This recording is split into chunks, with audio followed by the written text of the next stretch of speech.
తెలంగాణ రాష్ట్రంలో కొత్త ప్రభుత్వం ఏర్పాటు చేసి 100 రోజులు పూర్తయినా కూడా ఇచ్చిన ఏ ఒక్క హామీ గాని గ్యారెంటీ గాని పూర్తి చేయలేని అసమర్థ కాంగ్రెస్ ప్రభుత్వానికి ఏమీ పాలుపోక కేవలం అంశాన్ని డైవర్ట్ చేయడానికి ఏదో ఒక అంశాన్ని తెర మీద తీసుకొచ్చే ప్రయత్నం చేస్తున్నారు తప్ప ఈ ప్రభుత్వం పూర్తిగా వైఫల్యం చెందిన సంగతి నేను గుర్తు చేస్తా ఉన్నాను. ఎంత అభద్రతా భావంతో ఈ ప్రభుత్వం నడుస్తుందంటే ఎవరి మీద నమ్మకం లేకుండా, కనీసం వాళ్ళ మంత్రులకు కూడా ఒకరి మీద ఒకరికి నమ్మకం లేదు. ఏ మంత్రి ఎప్పుడు ఎసరు పెడతారో, ఏ మంత్రి రేవంత్ రెడ్డికి దిస్తున్న భయంతో రాత్రి రేవంత్ రెడ్డికి నిద్ర కూడా పడతలేదట. ఏదన్నా జరగరాది జరిగి ఓటు అంశమో ఇంకొక అంశమో తెర మీదకి వస్తే ఏ మంత్రి ఆ సీటు కబ్జా చేసుకుంటాడో అని ఇటు రేవంత్ రెడ్డి భయపడతా ఉంటే ఆ సీటు మీద 10 మంది మంత్రులు కన్నేసి కూర్చున్నారు. ఈరోజు మేకపోతు గంభీరం కొద్దీ ఏదో ఒకటి మాట్లాడాలని చెప్పి నిన్న కోమటి రెడ్డి మరి దినంలోనే పోసుకున్నాడో తెలియదు, మధ్య భ్రమించి మాట్లాడుతున్నాడో తెలియదు. 8 మంది బీజేపీ ఎమ్మెల్యే టచ్లో ఉన్నారట. అసలు నీ తమ్ముడికి టచ్లో ఉన్నాడో లేదో ముందు తెలుసుకో. నీ తమ్ముడే నీకు టచ్లో లేనట. పాపం తమ్ముడు భార్యకు టికెట్ ఎంపీ టికెట్ ఇస్తాను అధిష్టానం ఒప్పుకుంటే నువ్వే అడ్డుపడ్డవట. నీ తమ్ముడికి నీకే లొల్లైతుంటే నీకు వేరే వాళ్ళు ఎందుకు టచ్లోకి వస్తారో అర్థమైతే లేదు. భారతీయ జనతా పార్టీ ఏ ఒక్క ఎమ్మెల్యే కూడా ఇప్పటి వరకు అటువంటి చరిత్ర ఎప్పుడూ లేదు. భారతీయ జనతా పార్టీ ఎమ్మెల్యేని ముట్టుకునే సాహసం ధైర్యం కూడా ఇంకోసారి చేయొద్దని చెప్పి తెలియజేస్తున్నా. మా ఒక్క ఎమ్మెల్యేను ముట్టుకుంటే బిడ్డ 48 గంటల్లో నీ ప్రభుత్వం కూలిపోతుందని తెలియజేస్తున్నా. మేము హుందాగా ఉన్నాం. ప్రజలు ఇచ్చినటువంటి మ్యాండేట్ కి గౌరవిస్తున్నాం. కాబట్టి మేము గమ్ముగా, మేము ప్రజాస్వామికంగా చాలా మిమ్మల్ని గౌరవించి సహకరిస్తున్నాం. ఏ రోజు కూడా అలాంటి ఆలోచన మేము చేయడం లేదు. కానీ నువ్వు ప్రతిపక్షంలో ఉన్నప్పుడు ఎమ్మెల్యేలు రాజీనామా చేసి వస్తలేరు, అలాంటి వాళ్ళు చెప్పుతో కొట్టమని నువ్వు అంటావు. ఈరోజు ఏ ముఖం పెట్టుకొని ఈరోజు మరి నువ్వు ఈరోజు టీఆర్ఎస్ నుంచి ఎమ్మెల్యేలు కొనుగోలు చేస్తున్నావు. మరి నిన్నెవరు కొట్టాలా? ఈ రకంగా ప్రతిపక్షంలో ఒక మాట, అధికారంలో ఒక మాట ఎంతవరకు ఇది సమంజసమని చెప్పి అడుగుతున్నా. రేవంత్ రెడ్డి గారు ఎన్నో నీతి మాటలు చెప్పినావు, ఎన్నో కుంభకోణం గురించి మాట్లాడినావు. ఆ రోజు ఆక్షన్ భూముల విషయంలో ధర్నాలు చేసినావు, సిబిఐకి లెటర్లు ఇప్పించినావు. అది జరగదని తెలిసినా, రాష్ట్ర ప్రభుత్వమే దానికి ఇనిషియేట్ చేయాలని తెలిసినా కూడా ఆ రోజు ఎన్నో డ్రామాలు చేసినావు కదా. మరి ఈరోజు ముఖ్యమంత్రి హోదాలో నువ్వు సిబిఐకి ఎందుకు ఆదేశిస్తలేవని అడుగుతున్నా. ఏ రంజిత్ రెడ్డి మీద ఆ రోజు నువ్వు ఆరోపణ చేసి, ఏ రంజిత్ రెడ్డి మీదనైతే నువ్వు ఆ 10 ఎకరాల జూబ్లీ భూమి మీద అయితేనేమి, 4.5 ఎకరాల హనుమాన్ల గుడి ఉన్నటువంటి భూమి మీద అయితేనేమి, మొక్కజొన్నల స్కామ్ అయితేనేమి, ఎన్నో అంశాలు మాట్లాడినావు కదా. మరి ఈరోజు ఆయన మీద నువ్వు ఎంక్వైరీ చేయడానికి ఏ మట్టం వచ్చింది? ఆయన నీ పక్కనే కూర్చోబెట్టుకొని కండవ కప్పుకొని చెట్టా పటాలు వేసుకొని తిరుగుతున్నావు. మరి మీ ఇద్దరి మధ్య ఏం ఒప్పందం కుదిరింది? ప్రజానీకానికి తెలవాల్సిన అవసరం ఉన్నది. కేవలం కేసులని, ఎంక్వైరీలను భయపెట్టి వసూళ్లకు తెగబడుతున్నావా నువ్వు? ఏ ఒక ఎంక్వైరీని కూడా ఆ రోజు నువ్వు ఒప్పుకున్నట్టుగా, డిమాండ్ చేసినట్టుగా సిబిఐకి ఇవ్వకుండా, కాళేశ్వరం సిబిఐ మాట్లాడినావు, కాళేశ్వరం సిబిఐకి ఇవ్వలేదు. ఆక్షన్ భూముల మీద సిబిఐ అన్నావు, సిబిఐకి ఇవ్వలేదు. అసైన్ భూముల మీద మాట్లాడినావు, ఏ ఒకటి సిబిఐకి ఇవ్వలేదు.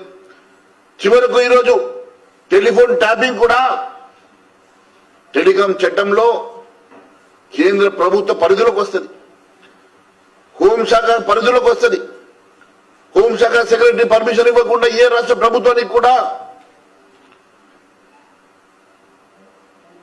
1885 యాక్ట్ ప్రకారం 1885 టెలిగ్రాఫిక్ యాక్ట్ ప్రకారం ఇది కేంద్ర ప్రభుత్వంలో హోంశాఖకి మాత్రమే అధికారులు ఉన్నాయి కదా, మరి దాన్ని డివియేట్ చేసినటువంటి రాష్ట్ర ప్రభుత్వం మీద చర్యలు తీసుకోవడానికి ఎందుకు సిబిఐకి నువ్వు ఇస్తలేవో దానికి సమాధానం చెప్పు. కాళేశ్వరం గాని అన్ని బిజినెస్ పేరు మీద నువ్వు డ్రామాలు ఆడుతూ కాంట్రాక్టర్ను భయపెట్టి జేబులు నింపుకునే ప్రయత్నం చేస్తున్నావు. ఇప్పటికే ఎక్కడెక్కడ ఎన్నెన్ని వసూలు చేస్తా ఉన్నావు, మా దగ్గర చిట్టా ఉన్నది బిడ్డ. కేవలం మా హైదరాబాద్ డబ్బులతోటి యావత్ దేశ రాజకీయాల్ని నడిపిస్తున్నారు.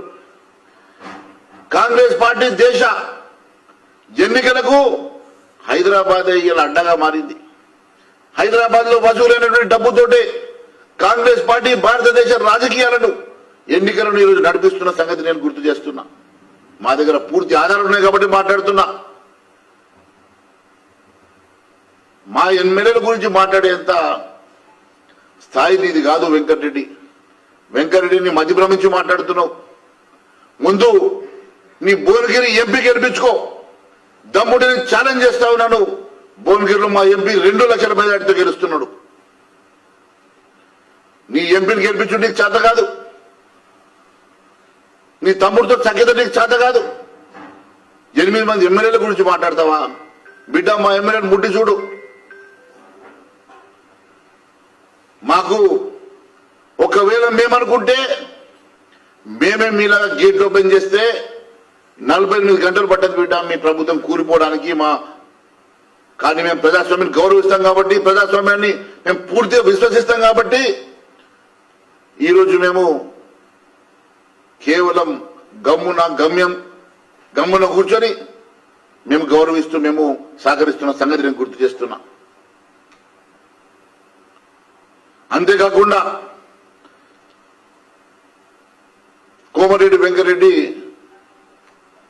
ఇంకో విషయం కూడా చెప్తా ఉన్నాడు. అయ్యా కోమరెడ్డి వెంకరెడ్డి గారు, మొన్న నువ్వే కదా గడ్కరీ దగ్గర పోయి వచ్చింది, గడ్కరీ గారి దగ్గర పోయి వచ్చింది. అంతకుముందు మీరే కదా అమిత్ షా గారిని కలిసి వచ్చింది. నేను సిద్ధంగా ఉన్నా, ఆ షిండే పాత్ర పోషించడానికి సిద్ధంగా ఉన్నా అని చెప్తూ కదా. నీ మీద విశ్వాసం లేక ఆ షిండే పాత్ర మేము మీకు ఇస్తలేము. నువ్వు ఈరోజు మా ఎమ్మెల్యేల గురించి మాట్లాడేదని చెప్పి నేను ప్రశ్నిస్తున్నా. టచ్లో ఉన్నది నువ్వు, మా హైకమాండ్తో టచ్లో ఉన్నది నువ్వు. నీలాంటి వాళ్ళు 5 ఉన్నారు మాకు, నీలాంటి 5 మంత్రులు మాకు టచ్లో ఉన్నారు. అయినప్పటికీ కూడా మేము చాలా హుందాగా ప్రజాస్వామ్యాన్ని గౌరవిస్తున్నాం కాబట్టి మేము చాలా హుందాగా బెదురుతున్నాం. రేవంత్ రెడ్డి నేను ఒకటి అడుగుతా ఉన్నా. రేవంత్ రెడ్డి నీకు ప్రజాస్వామ్యం మీద పోనీ నువ్వు మాట్లాడినటువంటి మాటల మీద నీకు నమ్మకం ఉన్నా, గౌరవం ఉన్నా, నువ్వు ఈరోజు కొనుగోలు చేసేటువంటి ఎమ్మెల్యేలు, కండువాలు కప్పి నీ పక్కన కూర్చోటువంటి ఎమ్మెల్యేలని ఎందుకు రాజీనామా చేపించి ఎన్నికల బరిలోకి తీసుకుంటలేవు అని ప్రశ్నిస్తున్నాం. ఎస్, మా వైపు ఆ రోజు ఈటల రాజేందర్ గారు వస్తా అంటే రాజీనామా చేపించి ఎన్నికలకు వెళ్ళాం. బై ఎలక్షన్ లో గెలిపించి వారిని మేము తీసుకున్నాం. అదే మాదిరి కోమరెడ్డి రాజగోపాల్ రెడ్డి ఆ రోజు మా దగ్గరకు వస్తే రాజీనామా చేపించి ఎన్నికల బరిలోకి పంపించినాం. ఇది ప్రజాస్వామ్యం. ఇది అంటే ప్రజాస్వామ్యం, ఇదంటే ఎథికల్ పాలిటిక్స్. నీకు ఎథిక్స్ గురించి ఏం తెలుసు? నిన్న ఒక మాట మాట్లాడితే, పిసిసి అధ్యక్షుడు ఒక మాట మాట్లాడితే, ఈ రోజు ఒక మాట మాట్లాడుతూ ఉన్నావు. పిసిసి అధ్యక్షుడిగా నువ్వు ఇచ్చినటువంటి హామీలు, నువ్వు ఇచ్చినటువంటి గ్యారంటీలు ప్రజలు నవ్వుకుంటున్నారు.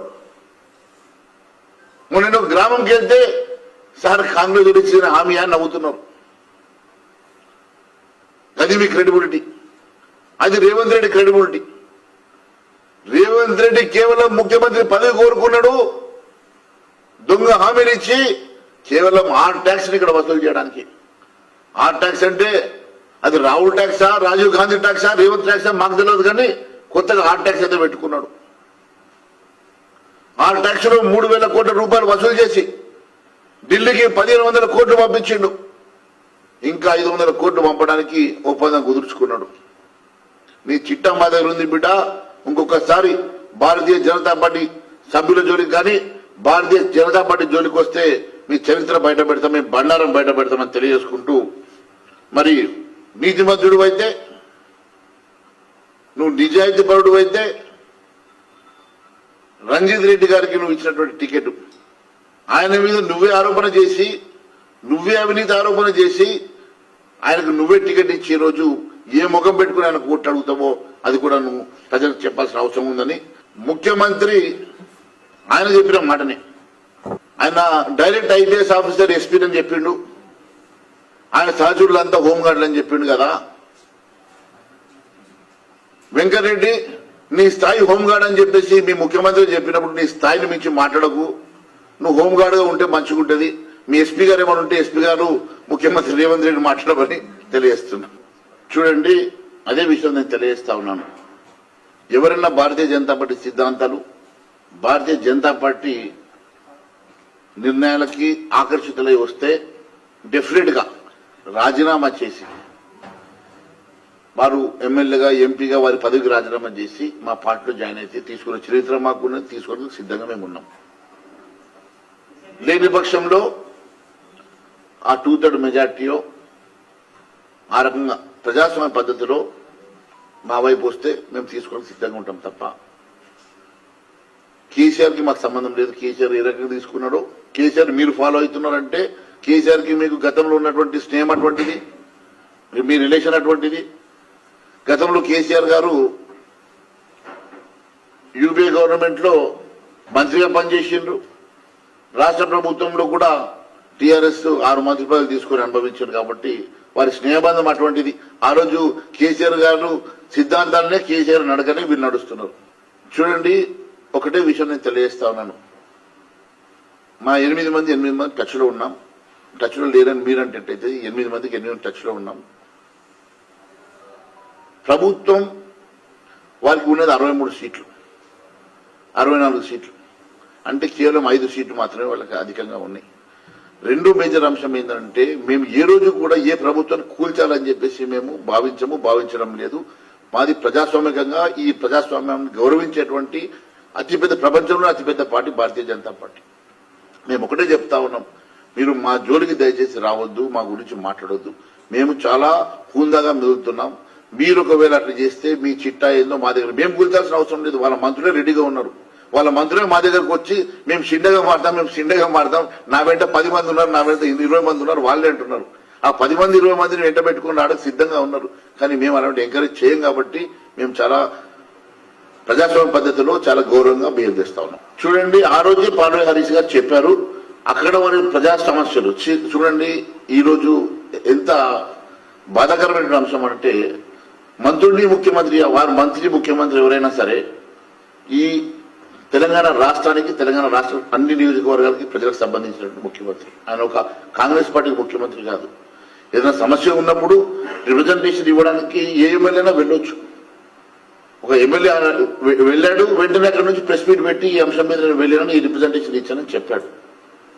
కానీ ఈ రోజు బీఆర్ఎస్ ఎమ్మెల్యేలు ఎవరైతే వెళ్లి కండో కప్పుకొని పక్కన కూర్చొని టికెట్లు తీసుకొని ఈరోజు మేము కాంటాక్ట్ చేయడానికి టికెట్లు తీసుకొని కూడా ఈ రోజు వరకు రాజీనామా చేయరు. వారి గురించి మేము మాట్లాడతాం. వారు అన్ని హాజరైనారు. మొన్న నేను ఇంట్లో డిన్నర్ ఇస్తే కూడా వచ్చాడు, ఇక్కడ కూడా పార్టీ ఆఫీస్కి వచ్చాడు. ఆయన ఈ రోజు మహారాష్ట్రలో ఇతర ప్రాంతంలో వారికి కొన్ని బాధ్యతలు పార్టీ ఇచ్చింది. ఆ పార్టీ బాధ్యతల మీద వారు కొంచెం బిజీగా ఇతర రాష్ట్రాల్లో కూడా కార్యక్రమాలు పార్టిసిపేట్ చేస్తా ఉన్నారు. అతి త్వరలో వారు ఇక్కడ కూడా మీటింగ్ వస్తారు. చూడండి, మహేశ్వర్ రెడ్డి భారతీయ జనతా పార్టీ ఏ బాధ్యత చెప్తే ఆ బాధ్యత ఖచ్చితంగా నెరవేరుస్తాడు. నాకు ఆ చరిత్ర నాకు ఉన్నది. గతంలో ఎప్పుడైనా సరే నేను హైకమాండ్ ఏ ఆదేశాలు ఇస్తే ఆదేశాలకు కట్టుబడి ఆ లిమిట్స్ లో పనిచేసినటువంటి నేను వ్యక్తిని. నాకు ఆదిలాబాదు, నిజామాబాదు నియోజకవర్గాల్లో ఉన్నటువంటి పార్లమెంటరీ పరిధిలో నాకు కొన్ని కార్యక్రమాలు ఇచ్చారు. నేను అక్కడ పరిమితం అవ్వడం జరిగింది. కానీ పంట నష్టం విషయంలో కూడా నేను అక్కడ ఉన్నటువంటి అంశం మీద నేను మాట్లాడడం జరిగింది. సరే మీరు స్టేట్ మీడియాలో దాన్ని కవరేజ్ ఇచ్చినారో ఇవ్వలేదో నా ప్రాంతంలో జిల్లాలో మాట్లాడడం జిల్లాలో మాత్రమే కవరేజ్ వస్తున్నది. కానీ నేను ఎప్పటికప్పుడు యాక్టివ్ గా నాకు ఇచ్చిన కార్యక్రమాలు నేను పార్టిసిపేట్ చేస్తా ఉన్నాను. దాని మీద పంట నష్ట పరిహారం కూడా ఇవ్వాలని చెప్పి నేను గతంలో కూడా డిమాండ్ చేసినాను. ఈ రాష్ట్ర ప్రభుత్వం పూర్తిగా వైఫల్యం చెందిన అదే అంశంతో మొదలుపెట్టింది కూడా దానికోసమే. ఒక పంట నష్టం కాళేశ్వరం ఎవరో మీద కోపంతో ఈరోజు కాళేశ్వరం అటు సిబిఐకి ఇవ్వకుండా ఇటు ఎంక్వైరీ చేయకుండా దాన్ని రిపేర్ చేయకుండా కాలయాపన చేసి రేపు ఆ నీటి అంతా కూడా వదిలేసినటువంటి నీటిని కనీసం రేపు ఆ బ్యారేజ్ నింపలేని పరిస్థితిలో ఈ రకమైనటువంటి తుగ్లక్ చేష్టలు చేస్తున్నటువంటి రేవంత్ రెడ్డి గారి మీద మేము ఎప్పటికప్పుడు మేము పోరాటం చేస్తూనే ఉన్నాం. తప్పకుండా పంట నష్ట పరిహారం మీద భారతీయ జనతా పార్టీ ఒక కార్యాచరణ చేయబోతున్నది. దాని మీద మేము ఆల్రెడీ మీటింగ్ చేశారు. ప్రెసిడెంట్ గారు మాకు ఆ విషయం మీద ఆదేశాలు చేశారు. ఖచ్చితంగా దాని మీద కమిటీ చేయడం జరుగుతుంది. చూడండి, దొంగ అంటే ఆయన వాళ్ళిద్దరు కలిసి పనిచేసుకునేది వాళ్ళు. టీఆర్ఎస్ ఈరోజు టీఆర్ఎస్ లో కాంగ్రెస్ పోతున్నారు, కాంగ్రెస్ గతంలో టీఆర్ఎస్ లోకి పోయినారు.